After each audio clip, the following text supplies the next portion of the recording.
Delhi Capitals. Openers KL Rahul, Ben Duckett. 1 డౌన్లో Nitish Rana, 2 down Stubbs. తర్వాత Axar Patel, David Miller, Ashutosh Sharma, Vipraj Nigam, Aqib నబీదార్.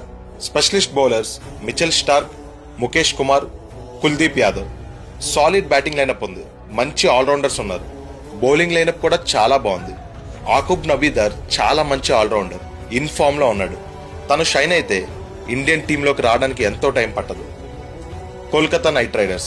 Openers Sunil Narine, Finn Allen. 1 డౌన్లో అజింక్య రహానే, 2 డౌన్లో Angkrish Raghuvanshi. Here comes the most expensive player Cameron Green. Keeper Tejasvi Singh. Finishers Rinku Singh and Ramandeep Singh. Bowling డిపార్ట్మెంట్కి వస్తే హర్షిత్ రాణా, వరుణ్ చక్రవర్తి, వైభవ్ అరోరా, మతీషా పతిరానా. వాళ్ళ opening combination set అయితే best batting lineup అవుతుంది. వాళ్ళ spin department one of the best అనే చెప్పాలి.